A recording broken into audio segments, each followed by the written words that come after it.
And I think it's really, really important to come back inside and work out these issues and these things to move forward. But I think that's the exact wrong advice, and I think that's exactly why the Democratic brand is in the toilet. Welcome to the Jimmy Dore Show. Keaton and Kurt here for Jimmy while he is on the road this week.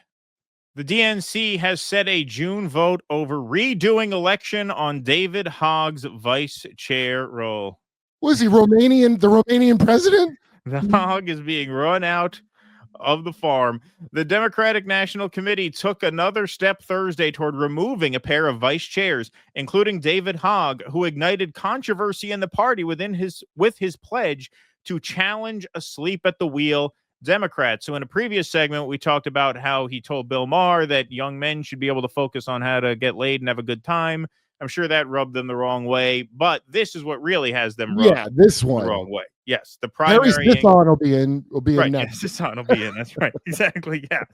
DNC members will now vote via electronic ballot from June 9th to June 11th on whether to hold a redo of the election for the two vice chair positions after a DNC panel granted a procedural complaint about the original contest that was unrelated to the broader firestorm surrounding Hogg. What was that complaint? We will find out. If a majority of DNC members approve it, both Hogg and Pennsylvania State Representative Malcolm Kenyatta would lose their vice chair positions and kick off a new election for the roles. DNC members would vote for the new male vice chair from June 12th to June 14th, and then, wait for it, vote for a second vice chair of any gender from June 15th to June 17th. So the complaint filed in February alleged that the DNC bungled its own rules over gender equity of its officers when Hogg and Kenyatta were elected. So, before we comment, we should take a look at the tape to see what the rules on gender equity are, because I'm sure they can't be all that difficult to follow. So here's DNC Chair Jamie Harrison going over the gender equity rules. Specify that when we have a gender non-binary candidate or officer, the non-binary individual is counted as neither male nor female, and the remaining 6 offices must be gender balanced. With the results of the previous 4 elections, our elected officers are currently 2 male and 2 female. Easy to follow so far, right? Everybody's keeping up with this, right? It's going to be who's on first very soon. Couldn't be simpler. In order to be gender balanced, we must elect 1 male, right, 1 female, and 1 person of any gender. Okay. What? This is 1 male, 1 female, and 1 person of any gender. Well, that could be male or female. Wait, so it could be any of them. You see, there's the whole array. Any box, like, what are you? Male, female, any? Like, that's what he means? Any other, right. So you need to have 1 male, then 1 female, then the third one is you pick, basically. Yeah, right. Good luck with that, finding that fabled. It's like getting a free scoop at the ice cream store, right? you pick whichever one. The third one is your freebie. It's what we Get have 3 albums for a penny. Yeah, right, exactly. Yeah. We have to elect 1 male, 1 female, and 1 person of any gender. Why? Right. To ensure our process accounts for male. Why? What kind of question is that? What kind of question? What do you mean, why? Isn't it obvious? Why would you? I'm still not seeing how any of this relates to any. Here's the thing: if you want to kid the men, and I really have a very dumb male mind, so I can't get my head around what in the hell you're blathering about. This looks like the Democratic Socialist thing where they're like, "Don't applaud." Oh yeah. And I'm like, if you can't survive because someone did this, maybe you shouldn't. Maybe that's just nature, dude. I don't mean to be, Female and non-binary candidates. We conferred with our RBC co-chair, our LGBT caucus co-chair, and others to ensure that the process is inclusive and meets the gender balance requirements in our rules. To do this, our process will be slightly different than the one outlined to you earlier this week, but I hope you will see that in practice it is simple and transparent. The order of balloting is designed to ensure equal access to the ballot, regardless of gender identity. As we must elect a candidate of any gender as well as 1 male and 1 female vice chair, we will first ask members to elect a candidate of any gender on the first ballot. Any candidate, male, female, and non-binary, can be elected on that ballot. Right. After a candidate is elected on the first ballot, we'll have one officer of the three. So we will now. So then we will know which position is. I don't know how they could have fucked this up. It's so simple. Oh, we stayed up all night, but it was worth it. All this to end up with, I guess, 2 male vice chairs. I guess that's where they realized they fucked up. Of the one male, one female, and one vice chair of any gender. Our second ballot would also be for a candidate of any gender. Right. Then our third ballot will be the third position that is remaining based on the 2 results. Either a male candidate if a candidate that is not male has not been elected, or a female candidate if a female has not been elected. All right. Well, that's, I mean, as simple as it gets. So obviously they have to redo the vote. People that are losing their home, that'll really get them. Great work, guys. You're well on your way. Yeah, no, they have to make people feel like they're in good hands, and I think they're well on their way to doing that. It can't possibly be that David Hogg is advocating for primary challenges against useless incumbent Democrats, because here is Jamie Harrison on MSNBC insisting that the Democratic primary last time around was really open to anyone who wanted to become involved. This is which is him, the Key and Peele character in the top right square. No, that's the Key and Peele. Is that Keel or Peel? I'm not sure. Bottom right. There we go. He's on the bottom right, just so you know. Chair of the Democratic National Committee, Jamie Harrison. Mr. Chairman, welcome back to the show. So just what do you make of the infighting within the DNC right now between David Hogg, the vice chair, and the rest of the party? Yeah. Well, listen, I have a great respect for David and the work that he's doing to get good candidates and younger people involved in the Democratic Party. I do believe that he's uber talented. But what's really, really important, and I've had conversations with David and conversations with folks in the DNC, is to understand that you're a fiduciary. As an officer of the DNC, you're a fiduciary of the Democratic Party. You have a responsibility to the party. And so, my grandma often used to say, family business you keep in the house. You don't air your family business outside. And I think it's really, really important to come back inside and work out these issues and these things to move forward. But I think that's the exact wrong advice. And I think that's exactly why the Democratic brand is in the toilet, because you're saying out loud, he has a fiduciary responsibility to the organization. You're treating it like a company, like an economic ecosystem in which to advance yourself at the expense of the country more broadly. Because none of us going on all of these media shows and all these things, talking about these things aren't helping the Democratic Party set up to win in 2026. It's not helping the Democratic Party to raise more money. It's not helping the Democratic Party to recruit more candidates. And so if it's not helping, then you got to stop doing those types of things. And so I don't think anybody disagrees with David that primaries aren't always a bad thing, right? Nobody disagrees on that. And nobody disagrees that maybe it's time for some people to go. But as an officer of the DNC, you have a certain responsibility, and you can't let those two things come into conflict. Jamie, I just want to push back a little bit on something you said about keeping it within the party.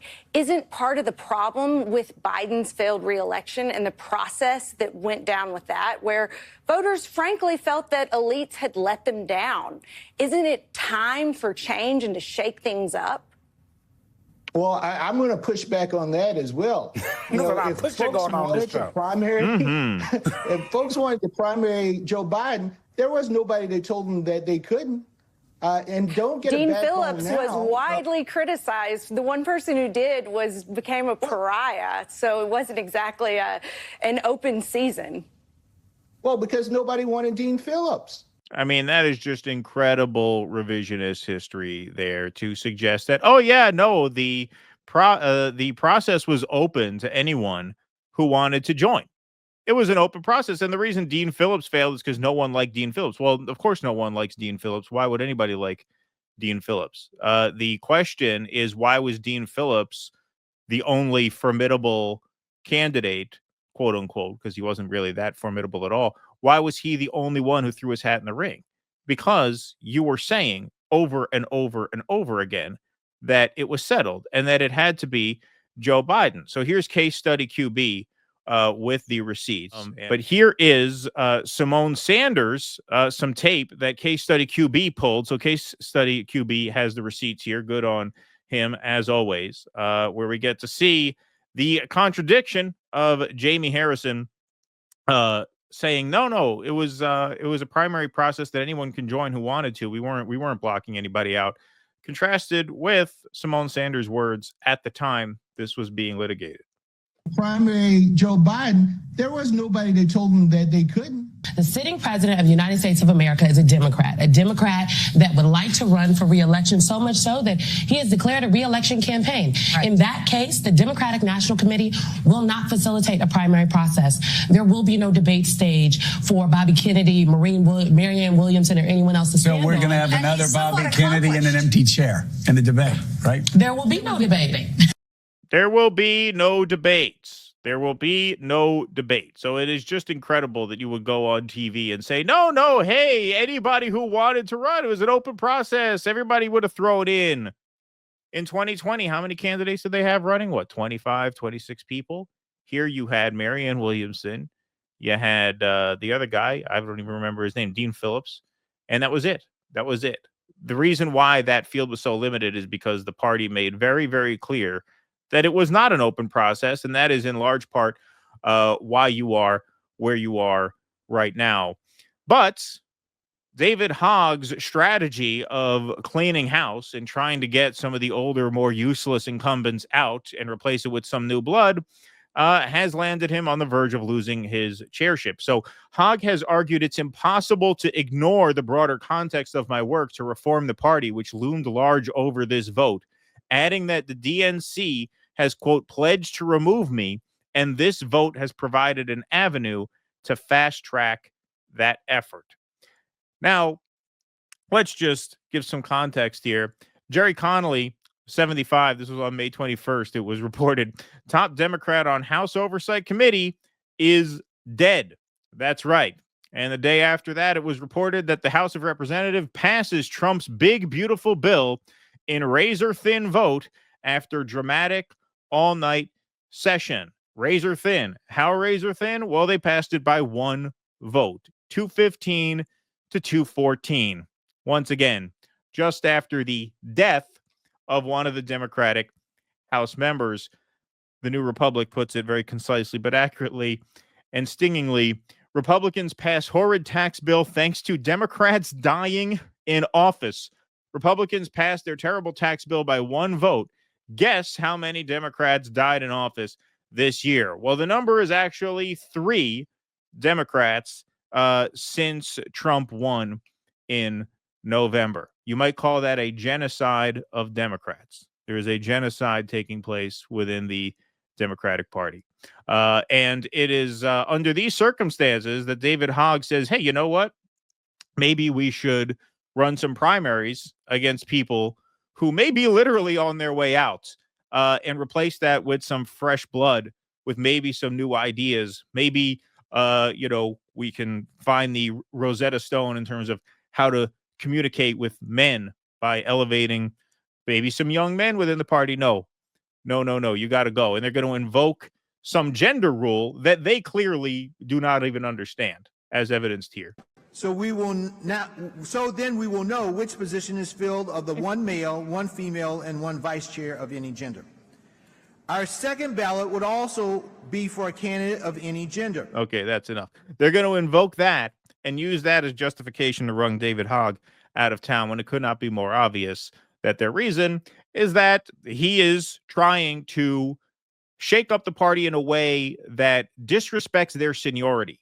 And that is ultimately what they value most in the Democratic Party. It's seniority.